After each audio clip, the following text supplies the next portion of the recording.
to Chaos Considered, where we consider our weird, wacky, wonderful world and share the burden of knowledge. My name is Emily Roberts. Mine is Claire Middeke. And welcome to our podcast that we still have and still make. Wild. I think we do have to address the 3-month-long elephant in the room. Hey, I think it's fair to say people know the world's burning, yes? Yeah, I think maybe we give like a little explanation in case someone's listening to this in the future, in case they're binging because we're rich, famous socialites who have a podcast / media empire. Yeah. Once people unearth like the dark archives of our podcast, once we've become like just really, we have a large cult following. Like once we get that, yeah, they'll want to know. They'll be dying to know. What happened? What happened? In March, for Claire's birthday, we had recorded a 2-hour-long special called Claire, Not From Bon Appetit's Feast from the Ears, in which we discussed Bon Appetit for 2 hours. So that was there was a lot of fun things that happened in there. We both agreed that we would lay in a bathtub full of eggs. That's true. We did. I talked about how Sophia keeps receiving mysterious magazines that she doesn't know where she's getting them. We've received 2 more, actually, but that's not what this podcast is about. That's just a gentle mystery subplot for our podcast listeners. You know, for the past 2 years, it is ramping up in the number of magazines, which is fascinating. 3 new ones in the year 2020. So it's escalating. It is escalating, and I don't know awesome. For what purpose. But you know what? My name's not on those magazines. It's not my problem. I think that is that's your roommate's problem. That's my roommate's problem. But yeah, we had recorded it. It was going to be special. Claire had her new mic. We were trying a new way of recording in order to get that crispy audio, and the audio was messed up and entirely unusable. So really bad. Really bad. For sure my fault a little bit. Now we all make mistakes. We're here to learn and grow. That's right. But it was the audio, it sounded like I put my recorder through a blender and there was no way to puree it. Yeah. It was never going to be a solid again. We had recorded this whole 2-hour thing, and it got food processed real bad, and then a global pandemic happened. Crazy how those things happen all the time. Yeah, just a casual global pandemic. I didn't have enough whimsy in my life. And then the global pandemic was like, I got you, boo. So now I have a lot of whimsy, is what I'm calling it. It's like, hey, I heard that you were experiencing just excessive anxiety, and I really wanted to be there for you and give you a reason to be anxious. Yeah. Really the I'll give you a reason to cry, oh my God, disasters. Right? Yeah, for sure. Not great. So, not great at all. So then we were like, okay, fast forward to May. Was it May? Late May? Late May. Yeah. We were like, okay, we're going to try again. Live, laugh, love. We've learned. It's been 2 months. We're in a place. Let's re-record and let's record some more episodes. Let's do this. And then I'm trying to find a good way to describe this because it's happening right now, and everyone who who's living and experiencing life in America in late May / June understands what we're talking about. But George Floyd was killed, and there have rightfully been a lot of protests, and unfortunately, I live in the Twin Cities. I live like right around sort of where there was a lot of, for the first couple of days, a lot of chaos. So I made the choice, mostly so that my conservative family would leave me alone, to go out of town. And so we had to toss our plans to record right back into the dumpster fire. Yeah. Yeah, it's one of those things where it's like, I think what I have to talk about today is not going to be a priority for a minute. You know what I mean? And it is not as important as the conversation about police violence in our country. Like, exactly. 100%, you know, 100% I support the Black Lives Matter movement. You know, I'm here. I'm standing with my city. I'm supporting movements to defund the police because the Twin Cities have a long history of violence. We grew up in St. Louis during the Ferguson riots. Absolutely. And the fact of the matter is that, like, I just feel like we both were like, you know what? A lot's happening right now, and we'll get back to our little podcast. But, you know, in the meantime, we're going to take a little break. What happened to Claire, not from Bon Appetit's Feast for the Ears? Well, if you also don't know, there is a lot of controversy with Bon Appetit right now.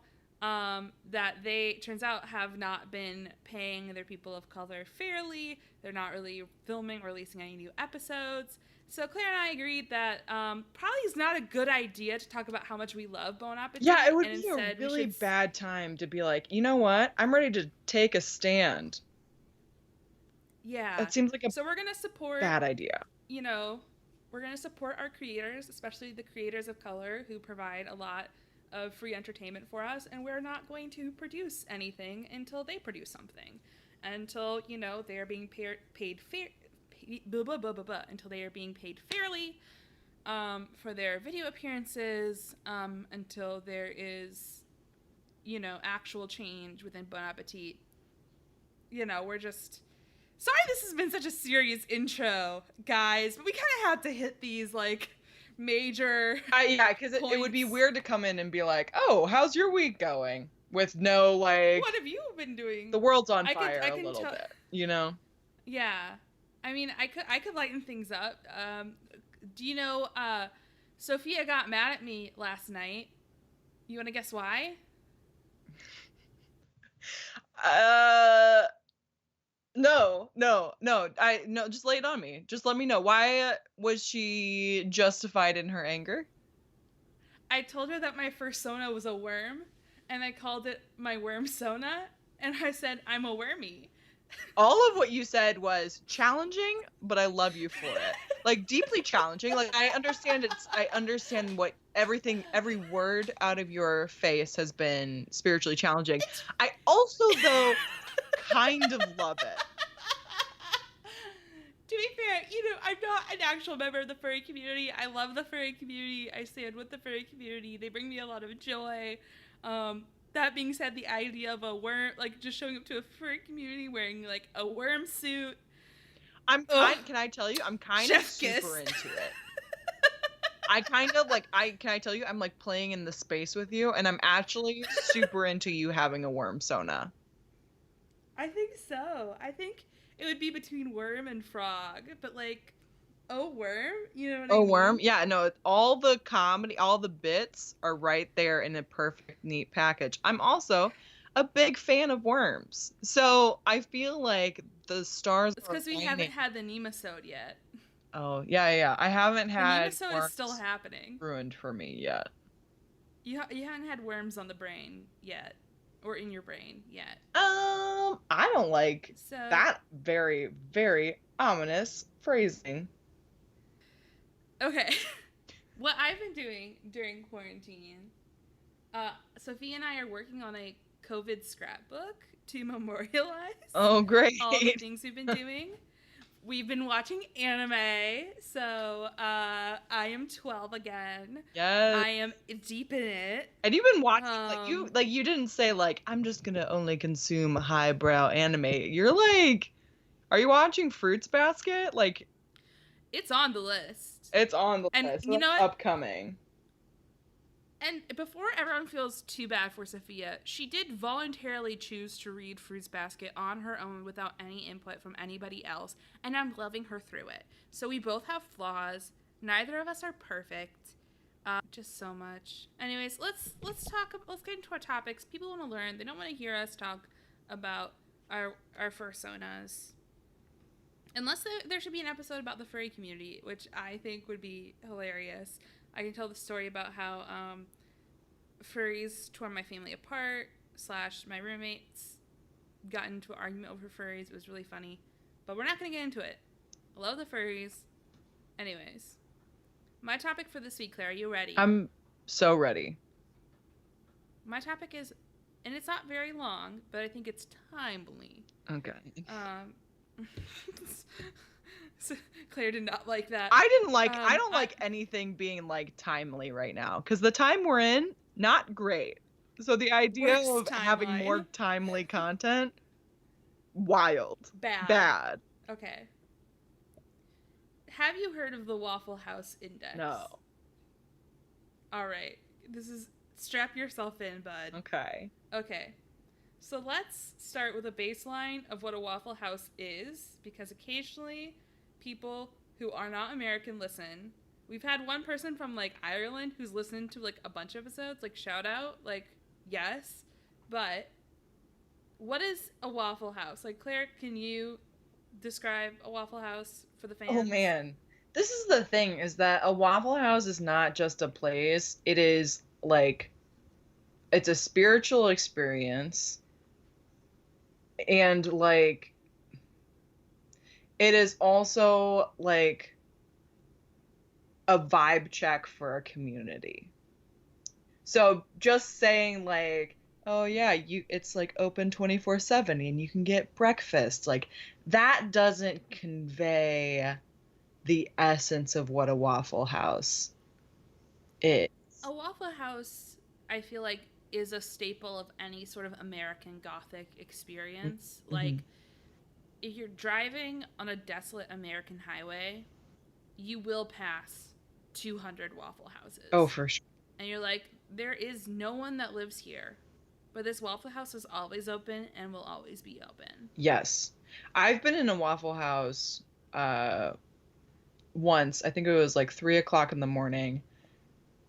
And I went with my like swim team people.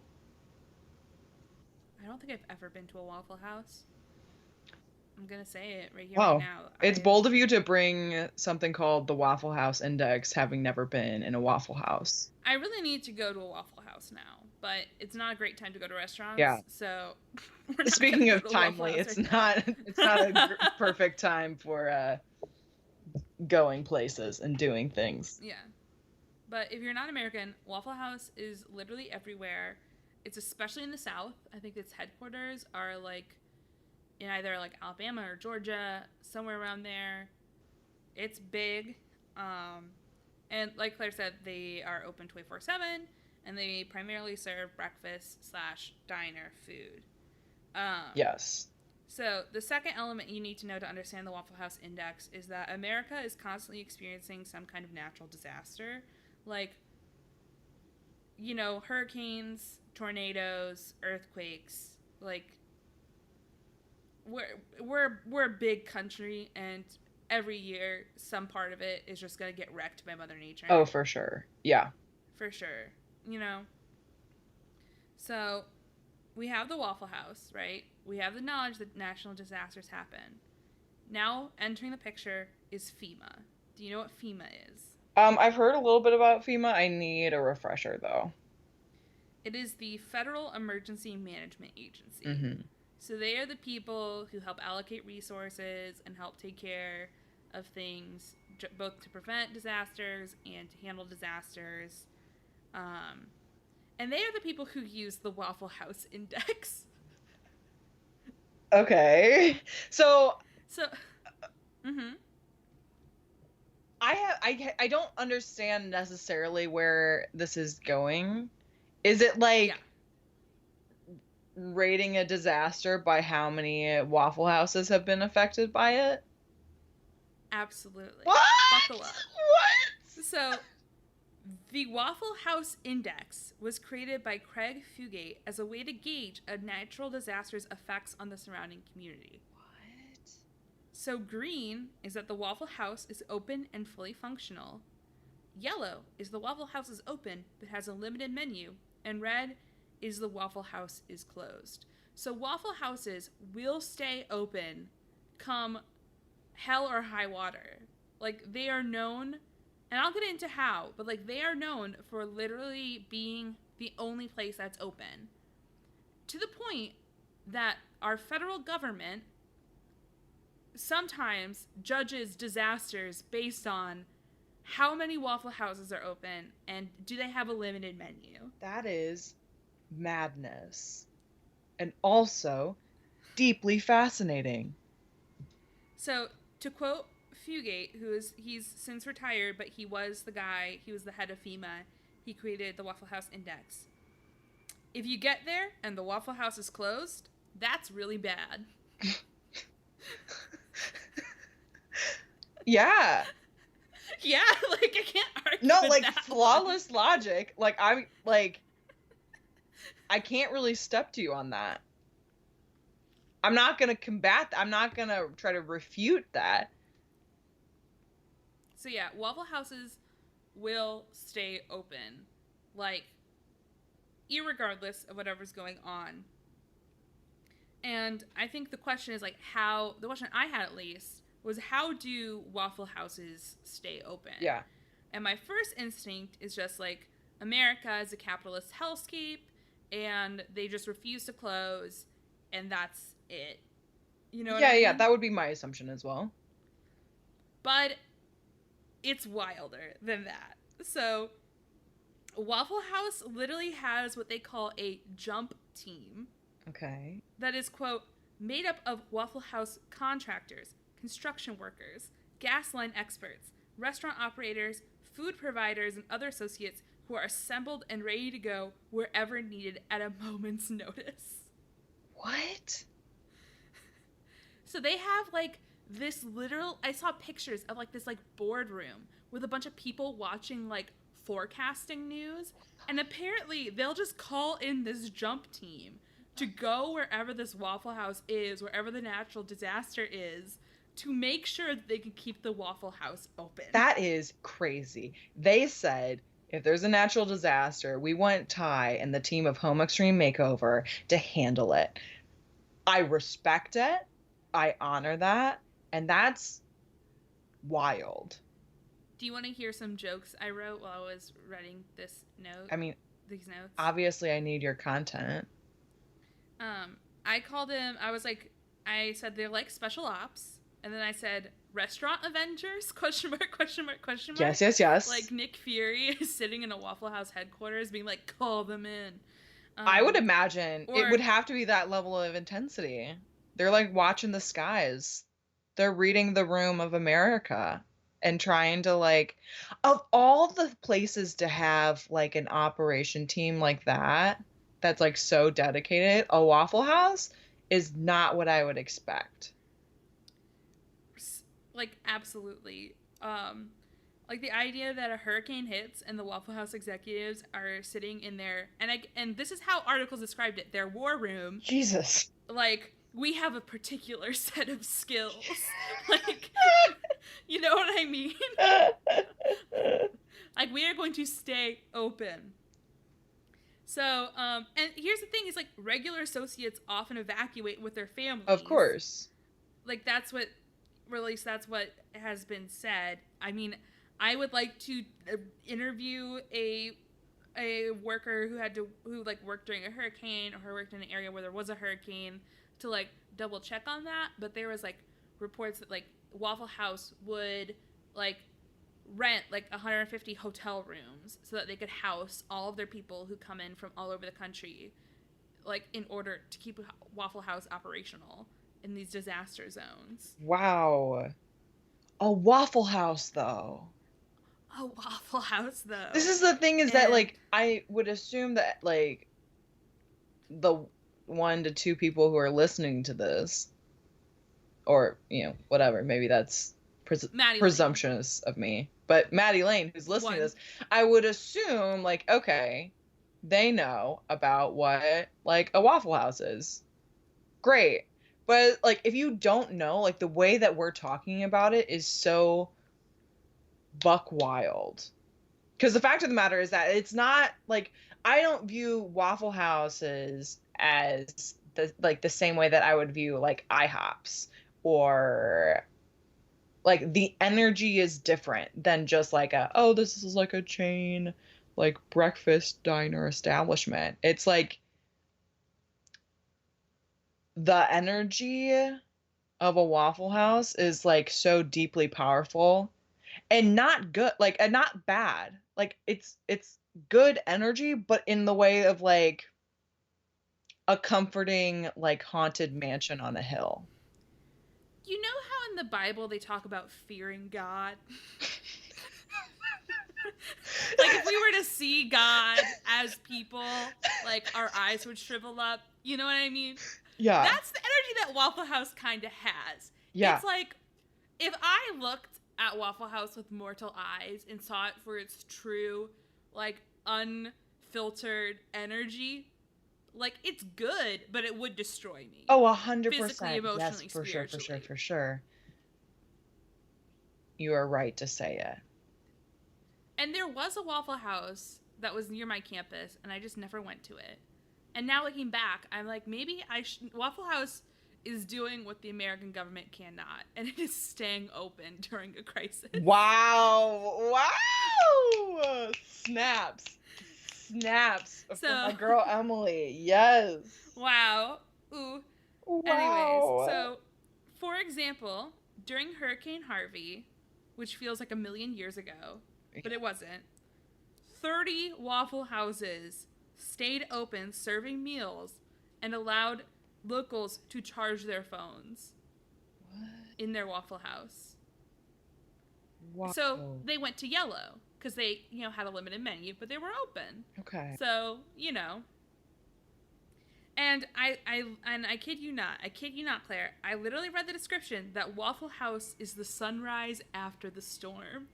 That's beautiful. Can I tell you, and this is not a joke, this is not a bit, chills. Yeah. Chills. This is not a bit. My hair, my entire body stood up on end. And I know you're like, that's a bit. It's not a bit. I'm not joking. My entire body. That's amazing. Yeah, just so when you want to find hope in America, look to your nearest Waffle House. When you want to find hope in a crisis, look to Waffle House. Look to Waffle House. Our Lord and Savior, Waffle House. Our Lord and Savior. God. Waffle House. Wow. So, most recently, however, the Waffle House Index did go red. No. So, that's right. During COVID, 420 nice Waffle Houses were closed. Now is not the time for a 420 joke. Read the room. Can I just tell you, I am so happy for my sister because she's buying a house, and I'm not gonna give like the street name or anything away, but her street number is 420, and I was so delighted on her behalf. Yeah. If you're gonna invest money, please think deeply about where and why you buy. Because 420, incredible. Good. Feels right. Sparks joy. So, in case you need proof that we are living in a literally unprecedented natural disaster, the Waffle House Index hit red, which it does not do. I didn't realize that was a thing I could go to find out whether or not I was in a crisis. Yeah, no, it's like if you just need like the reassurance of an outside force to let you know, hey, the world's in crisis right now. Yeah. Waffle House. Waffle House. Waffle House. Waffle House. So that's the Waffle House Index, which I read about and was like, this is fascinating that our country, literally our government agency, is like, well, the most reliable metric we have is Waffle House. Yeah. Yeah. I mean, listen, I like it. I like that that's what we chose. Living loose, you know what I mean?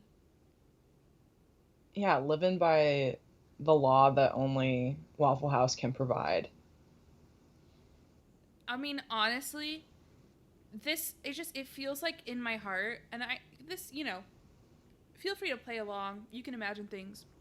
But like in 150 years, when America is like a Mad Max-esque wasteland, I love the idea that the one thing that remains is just Waffle House is still open. Oh, I'm sure. Like Armageddon will have come, but Waffle House is gonna stay open because we have that like task force, and it will look exactly the same. It will be the exact same like yellow box, and it will be like I'll be riding my freaking spiky motorcycle with skulls on it and wearing like leather.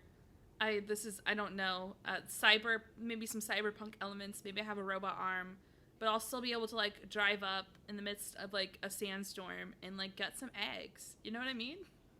Yeah, I hate the idea of buying. I don't particularly like getting eggs from other places besides the comfort of my own house. But I appreciate that that's what you chose in apocalyptic times. I just like the idea of just like a queer eye style TV show that's just Waffle House propaganda. Oh my god, I would watch a docuseries about Waffle House during a national emergency. Yes. Oh my god. And can I tell you, like, you say docuseries, and like, don't get me wrong, like I'm super into that. I'm down for that, but I would like this to be taken seriously in the way that only like BS Hollywood action movies can be. Oh, you want a movie, the Waffle House movie. I'm just saying there's a lot of potential here. We could have a TV show like Queer Eye-esque. No, see, I was thinking like Tiger King energy, but it's Waffle House. I think that's also very good. I'm saying like let's not limit ourselves. I'm saying we have options. It could be a whole brand. I think Waffle House should contact us. Because I would love to go to a Waffle House, once an unprecedented global disaster isn't happening. And B, the idea of just a whole array of Waffle House media. Very good. Truly. Very good. Very good. I would buy into that brand of capitalism so fast. Are you kidding me? Are you kidding me? I am vulnerable to that agenda, I'm weak. So this wasn't a particularly, I think, upsetting episode. I wanted to ease us in. This is just something that I think is like chaotic and fascinating, like very chaotic good on the spectrum. You know what I mean? Yes. Yeah. It's chaotic and unexpected. Claire didn't cry. I didn't cry. Is the metric we have I to had use. chills. You know what I mean? I had shivers, but I didn't cry. Which is that's my Waffle House indicator for how an episode's going. The Claire tears indicator. Also, it's storming here. Ooh, rumble, rumble. My dog does not like it. So, what are you bringing to delicious meal, Claire? So I know in my heart that I know this about myself. I know I need to stop bringing animals because I feel like I'm boxing myself in, and I don't need to do that. There's so many other interesting things in the world, but all I can really think about is the fact that I want to talk about the human fish. Like that's all. The what? The human fish. The human fish. Okay. A mermaid? No. Oh. No. All right. So they're called one name for them is the human fish. They're also called the olm, OLM. Okay. They're delightful. I recently found out about them, and I would die on the cross for them. Gotcha. Okay. bold. Line in the sand has been drawn. Line in the sand has been drawn. There are some odd looking friends, and they're incredible. So let me lay out what they are. They are blind cave dwelling salamanders. Oh, so they're neither human or fish. They're not. Yeah, their name. Can I tell you? A lie. Lie. Okay. I love amphibians, so I'm already in it. You're already bought into slimy the lads. concept. Very good. It's my brand. Yeah, I mean, I feel like it just dovetails very nicely into your brand, which is why I brought it up, because I was like, one, I love them, and I was like, I also feel like Emily could get very into them. They give off very axolotl-esque vibes. Like, they're found in Slovenia and Croatia, but like they give off very strong axolotl energy. Can I tell you, and you can feel free to cut this, but like I've been going on kind of this, okay, rewind. You know how sometimes you cope with current events by doing things that are entirely unproductive? Yes. So I've been going down in just a deep hole of just making random Airbnb lists of places that I cannot travel to because we are in the midst of a global pandemic. Yeah.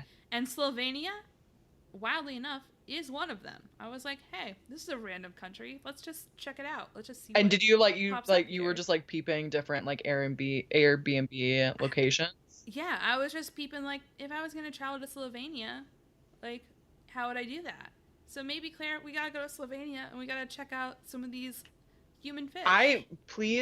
First of all, I would love it. Second of all, they are endangered a little bit. They probably have them in like a zoo that you or scientists have been like a nice accredited, you know, because we love our accredited zoos. Oh yeah. You know, we made a reference. Made a reference to Tiger King, but we know better. We know better. We grew up with the St. Louis Zoo. Wonderful accredited zoo. Does great conservation work. You know, support conservation and accredited zoos and zoos that work to, you know, help animals. Anyways, hi. Hi, my name's Emily. Hi, my name's Emily, and I care a lot about Can this I talk issue. to you about my Lord and Savior accredited zoos? Accredited zoos, yeah. Which is, again, I'm gonna pick a bone with Tiger King because we weren't able to record. Oh yeah. There's so much that we have to unpack, and Tiger King being a garbage fire. Soapbox. I'm gonna pull my soapbox out. I'm gonna stand on it for 30 seconds. Please. I do not like how they compared Carole Baskin's Animal Sanctuary to roadside zoos, because animal sanctuaries like Carole Baskin's are accredited by literal boards of people who, you know, evaluate these places based on the level of care they provide for their animals. So to be like, oh, she's doing the exact same thing and it's no different than us is empirically incorrect. Because if they were doing half the things that Carole Baskin was doing or that any other tiger sanctuary was doing, they would have, you know, something that was close to an accredited zoo. But they're not an accredited zoo. They're not doing good things for the animals. I'm stepping off my soapbox. Tell me more about the human fish. Oh man, yeah. First of all, agree with everything that you're saying. That was a brutal show to watch. But moving back to my human fish, the olms. The olms. The little, like... I'm gonna name my son Olm. That Olm sounds like something a white woman names her child. It does, which means that she'll never be able to discipline her son, because how can you yell at a thing named Olm? Olm, come down here. I'm talking to you. It's hard. Not impossible. I don't hate it as much as I hate other names, but challenging. It raises some challenges. It does. Like Ulm, Nebraska, Kinsley, Smith. Just go down the line. Yeah. So essentially, these amphibians, the National Geographic article that I read, they essentially, quote unquote, never grow up. They start at they stop at a certain point of development. So they keep their like red feathery gills, and then they also have. That's very like axolotls. Axolotls also, like, I'm not to brag, but I listened to a podcast episode about axolotls. I can send you the link. It's very good. Yes! You know how I feel about axolotls. The word axolotl was one of like the first words that I tried teaching my It nephew. means water It's dogs. very good. And they're so smiley and adorable. Like, stop. Anyways, so essentially, so they keep their red feathery gills. They also have their lungs. Their eyes stop developing at a certain point and then start getting covered by like layers and layers of skin.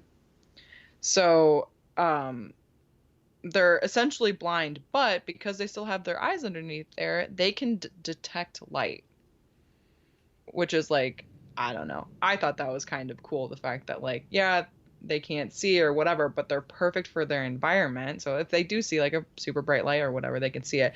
Also, the phrasing was concerning to me. Their hidden eyes and parts of their skin Hidden. can detect light. Ooh. That's a delicious. I love the idea of like, you know, like skin is an organ, Yes. and sometimes wild things happen. I also don't want to derail you, Please but do. I just googled how to see Olm in Slovenia, and they can be best observed in a cave complex, a well-developed tourist spot with a museum which displays a captive colony of Olm. Yay! Well, because I So we knew. can go see Olms, Claire, Yes. in You Slovenia. know, that's all I want. Because they like you're seeing them, right? They look like little miniature dragons. Yes, they're very They're good. very I'm good. into They're very it. good. In 1689, this like Slovenian person who found them thought that they were like little baby dragons. Which is super valid. Which is super valid because they do look like little slinky, flesh-covered baby dragons. Man, I'm into it. I'm into They're it. I'm very into it they're so very much. good. So they also have like super heightened, of course, like this makes sense, super heightened smell, hearing, and possibly the ability to sense electric and magnetic fields. Like, What? get wrecked. So they stay pretty small. They weigh about 20 grams. They only grow to be about a foot long. But guess what? They can get real old. So most of the time, when you Yes. have Yes. like these like when you have like backboned creatures, the bigger they are, like the better it is for them. Like that's like throughout evolution, like you just get bigger and bigger and like that protects you and whatever. But these friends has stayed super small and are the longest living amphibians today. So the average lifespan is 69 years. Yum.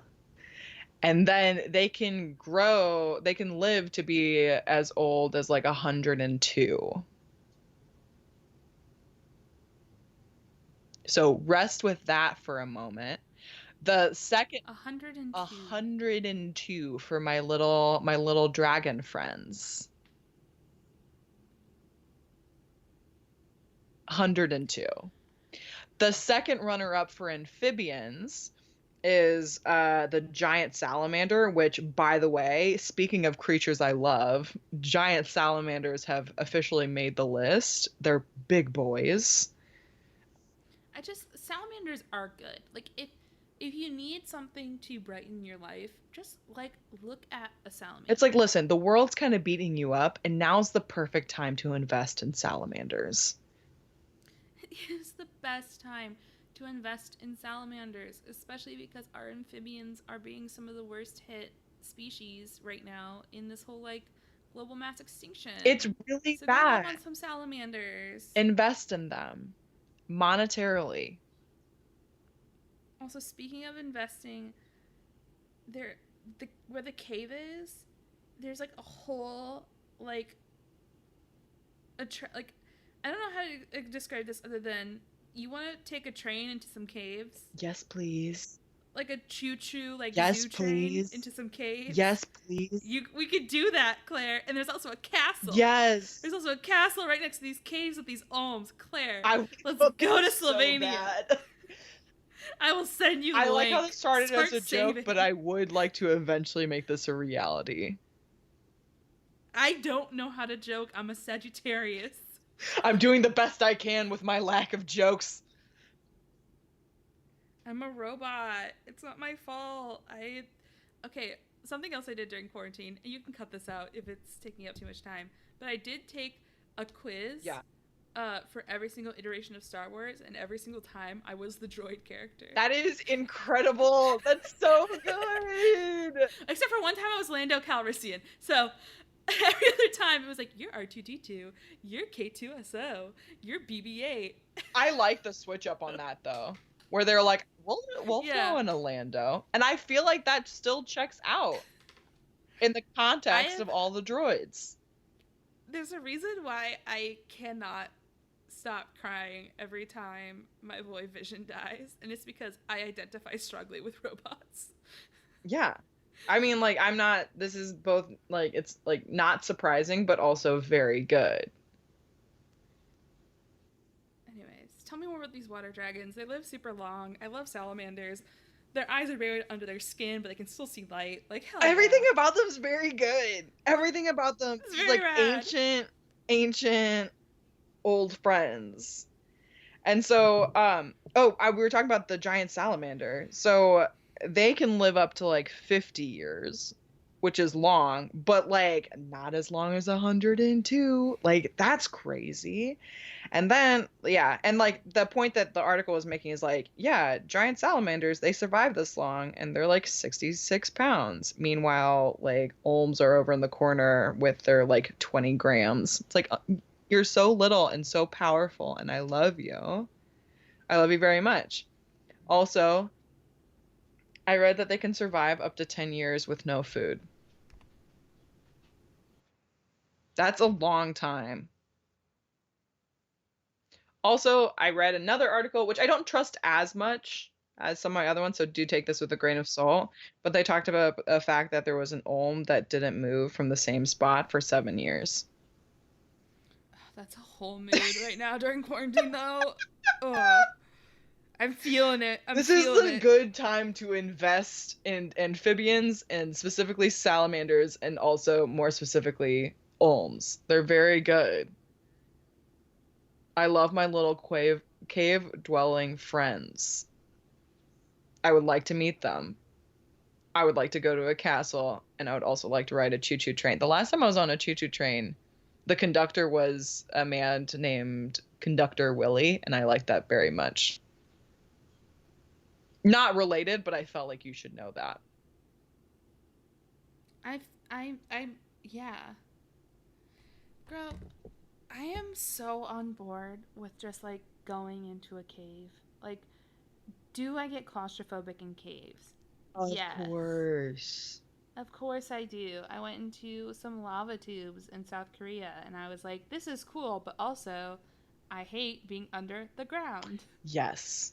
Mm-hmm, mm-hmm. But I do it for those. Am I romanticizing this a little bit? Probably.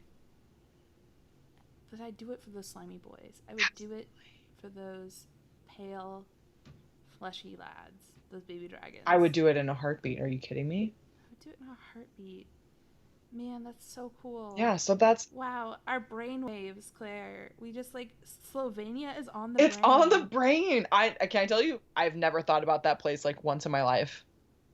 I literally didn't know it was a country until it popped up on my Airbnb while I was just typing random words. I was literally just hitting random letters, just being like, what's gonna come up? You know what came up? Slovenia. It sure did. It sure did. God, what a country. I don't know if we're gonna have any Slovenian listeners, but man, what a country. I don't know anything. I don't know anything yet. Please don't fact check me on. Please be a good country. Please at least be better than the United States. Yeah, we're a crap hole. Just asking. Just be cool. We're just asking to be educated. Yeah, I learned one positive thing about you. Please don't ruin this for me. Honestly, I'm like, okay. I'm tracking with the If I'm gonna Olms. Please guess. don't throw any curveballs at me, Slovenia. I'm gonna need you to be cool. You never. I'm gonna guess that they've had more terrible things happen to them than they did to other people, but That's just a guess. that's just a guess, man. I've studied American history primarily, and Americans don't talk about Eastern Europe because apparently we hate communists? Question mark. Yep. That's just the American education stereotype. Sorry, lads. I know that there's more depth and stuff than that, but we were never really taught past the 60s, I'd say. Yeah. Yeah. So, I'm sorry. Yeah, I mean, I appreciate the subjects that we're touching on right now. Because we're just kind of going through the line and being like... Because now I really need to get to know more about Slovenia and how I can travel to it and how I can see these good caves and how I can take a ride on an underground train and look at this quote-unquote fascinating subterranean paradise. Take me there. Take me to this fascinating subterranean paradise. Oh, that's all I want. But yeah, no, aren't they so good? They have cave tours. Oh. Uh, And also with it being, at least for on my end of things, like so incredibly warm right now, the idea of just like going into a cave and cool hanging with some slimy friends sounds like my dream date. Wow. There's a castle too, all in the same place, Claire. They say you can't have it all, but I think if I go there, I might be able to have it all.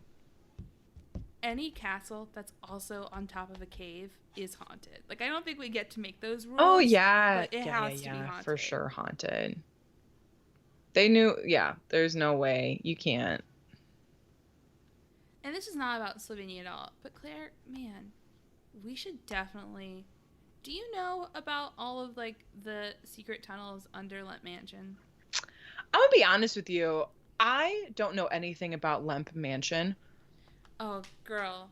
So... Girl. I'll make that another episode because the history behind it and, like, the caves...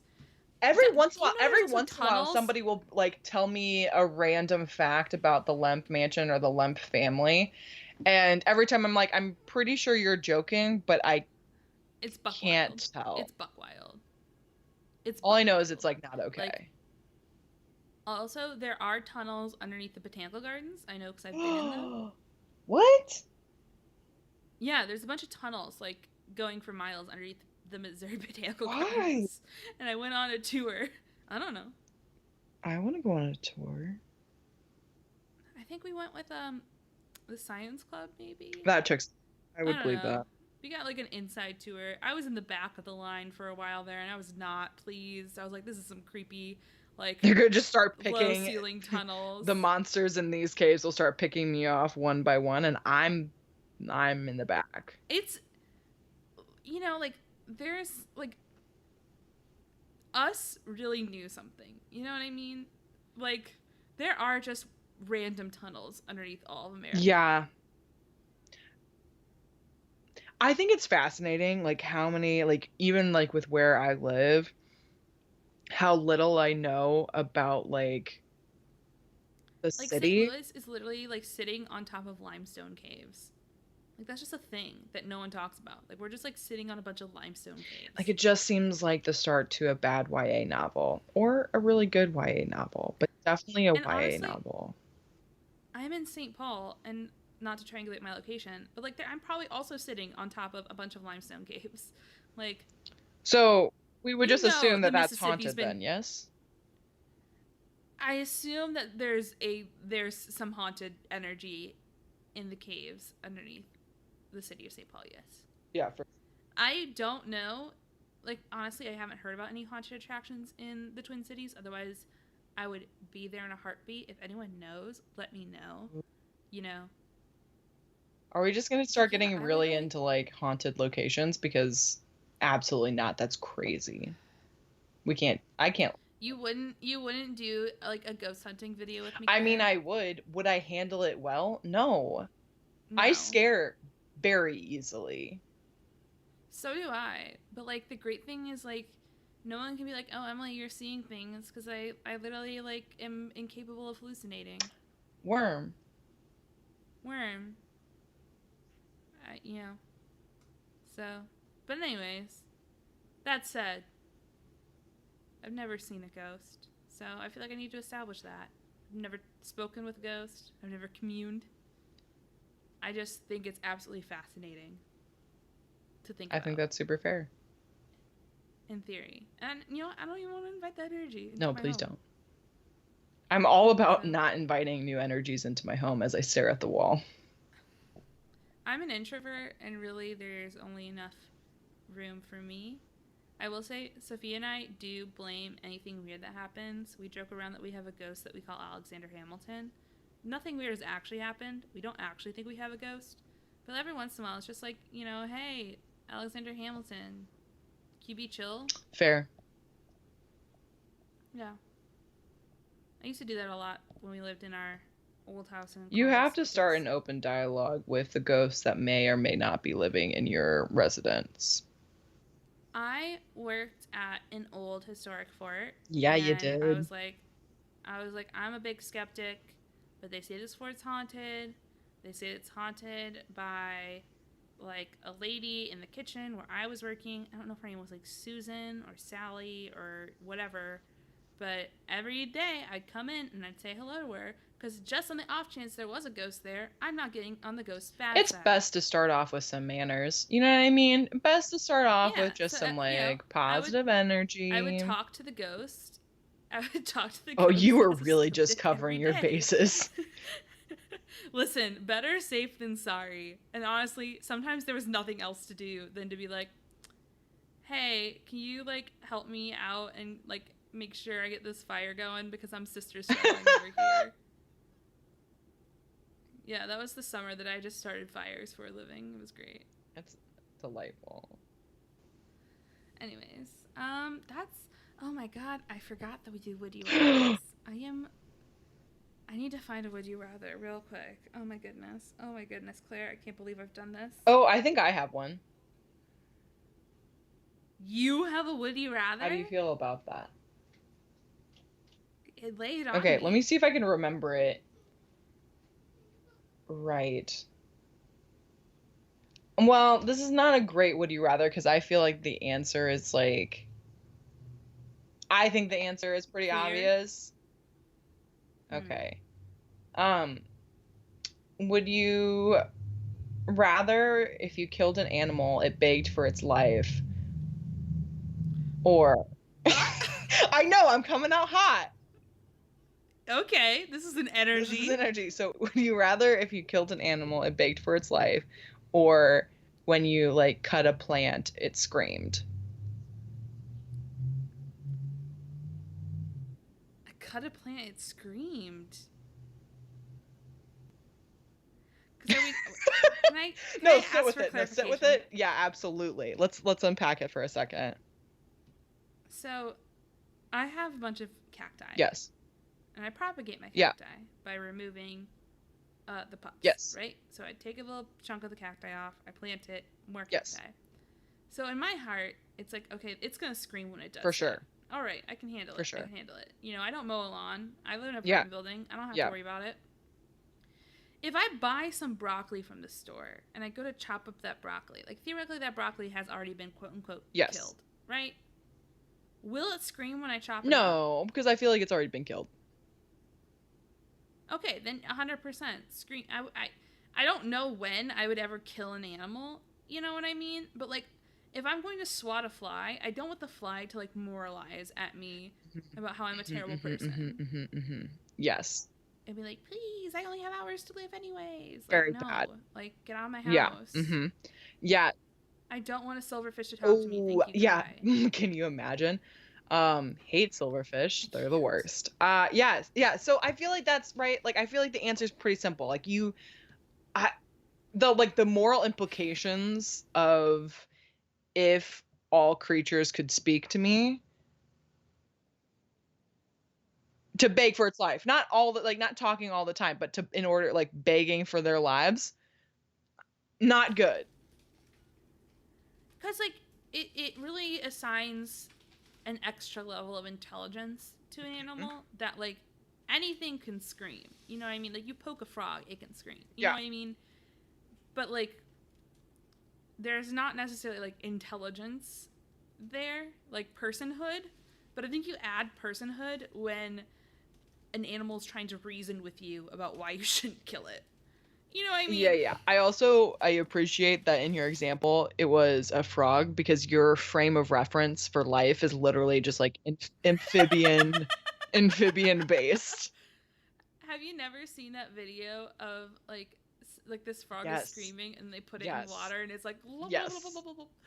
I think about that. I also think about the desert rain toad that when you poke it, it screams in a really high pitched way. I always am thinking about frogs. I got frogs. I know you do, which is why I liked pointing it out. Yeah, I feel like the only argument for the plants side of things is the fact that like it would just be constant screaming, right? Like you walk on the grass or you like pick a flower or but I don't pick flowers because you're not supposed to do that anyways. It's not good for the plants, so just go picking around flowers. Okay, all right. You're coming in strong against my clover picking thing and my already clover infested grass, but okay, continue on your moral high horse.